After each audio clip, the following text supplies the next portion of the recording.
worked on with the JRC, which does not contain 50 or 70 indicators. I've picked one where the number of indicators is relatively small, and I've picked one where you probably are familiar with most of the indicators. I've picked the Europe 2020 index, and as you know, there's 5 headline targets. Surprisingly, there are more than 5 indicators, but we found an elegant way of fixing that. What we've done, let me see if I can find out where to point this. Maybe, yeah. We've looked at those indicators, and we've looked at the geographical level where data is available. Now, the 3 indicators on climate and energy are only available at the national level. In the publication that I drafted together with Stergios Atanasoglou from the JRC, which you can find on our website, you find the national indicator, composite indicator as well, but here I just want to focus on the regional one and the one on by degree of urbanization. So climate and energy I won't be talking about. R&D is only included at the regional level because we don't have that data by degree of urbanization. And also there's some work in progress. The data on poverty or social exclusion is not available at the regional level in all countries yet. But Eurostat and the NSIs and ourselves are working hard to improve that. So what we've done is, given that there are only 5 headline targets, we gave every target the same weight. If there's multiple indicators in there, we just reduce the weight according to the number of indicators. I hope you can see this. We'll see if it works. I've animated a series of 4 slides here. Ha. Yes. Okay. Well, I'll have to push slowly. Sorry, this is a bit tricky. Yeah. Okay. This is 2010. If you're in red, it means you're very far away from the Europe 2020 targets, at least for the ones for which we have regional data. Cohesion policy, the policy I work for, invests heavily in the less developed regions. And if you look at the red regions there, there's a quite good connection with the regions with a GDP per capita below 75%. And so on this index, the more developed regions, where we spend only very little money, have a much higher score on this index. Now, if you look closely at the screen, I'll now move forward in time. Oops. Okay. I'm getting there. I just have to hit and wait. Okay. Well, never mind. Just to make sure, I also put the information of change, if the computer is willing. Yeah.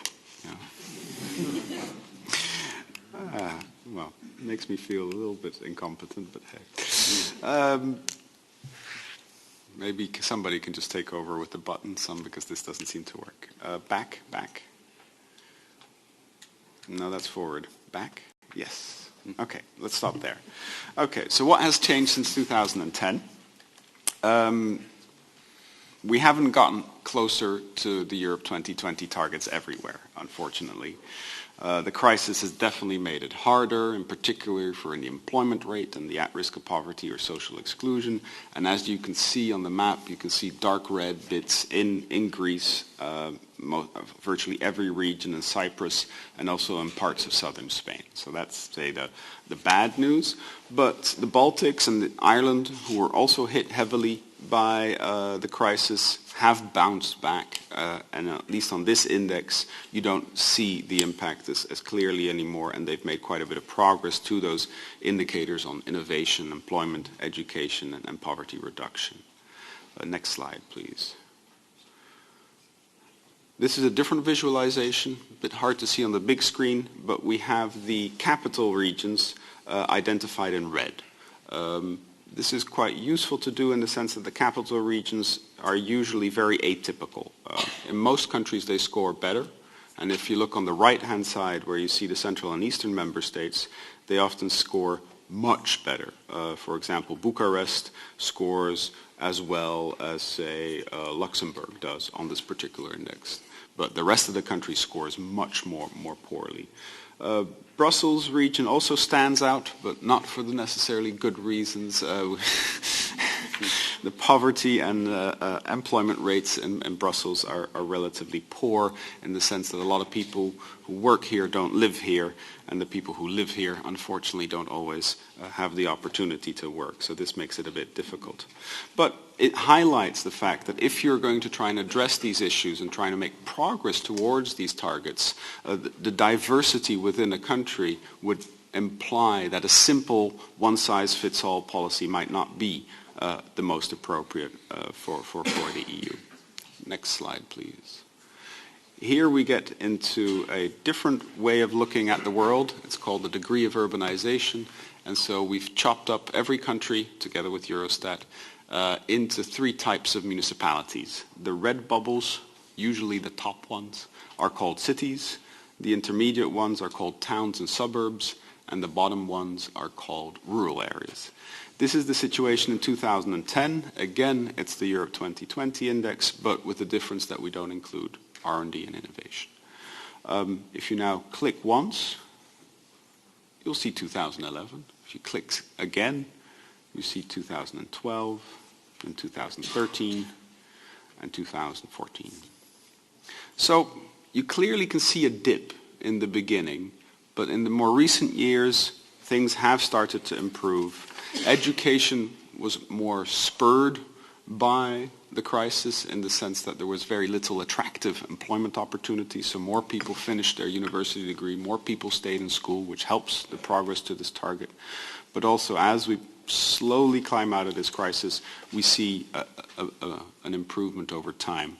The interesting thing for me from this, I grant you, slightly complex graph, is that if you look at the performance of the cities, cities tend to perform well. They tend to perform better than the rest.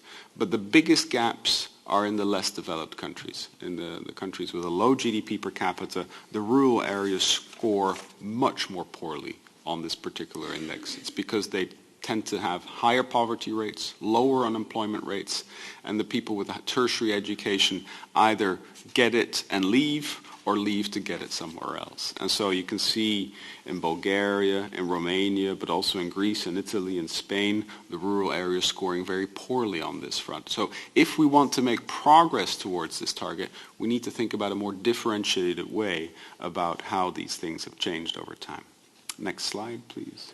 Here you can see the difference, and then you can see on the left-hand side, well, at least if you're close to a screen like this one, you can see that Latvia and Lithuania and Bulgaria have made progress. In Bulgaria, it's primarily progress in Sofia and not in the cities of the country, but not in the rural areas. And then on the right-hand side, you can see that the cities in Belgium, Cyprus, and Greece, but also in Denmark, have dropped in the sense that they have suffered the consequences of this crisis. Next slide, please. So, cities do perform better, and there's a lot of talk about a new urban agenda, not just at the EU, but also at the global level. But the thing that's striking about them is that some cities in member states with fairly low levels of GDP outperform the cities in countries with a very high GDP. So I think these cities function in a different way and maybe have a different spatial layout as well. I mean, in the more Western cities, you often see a suburbanization of the affluent and the educated, which is why Brussels scores quite poor. And maybe in the less developed countries, this hasn't happened or hasn't happened yet. The rural areas are the ones where there's a genuine issue for concern. A lot of people are leaving those areas, but I think nevertheless that population movement is not enough to compensate for the lack of opportunities there or increase employment rates and reduce poverty. So clearly more action is needed on that front. Of course, the reason why some of the cities in the less developed countries in Europe score well on this is because we don't measure absolute income, neither as wages or disposable household income, so that's not taken into account. Next slide, please. So, kept it short. I'm happy to share the presentation. Please take a look at the publication if you're interested. But one of the things that I would like to underline is that here I've shown you a composite indicator, which 5, 6 indicators, relatively simple. I can explain also to my commissioner how it's constructed, which I think is useful. But I don't think these patterns would have been obvious without the creation of the composite indicator.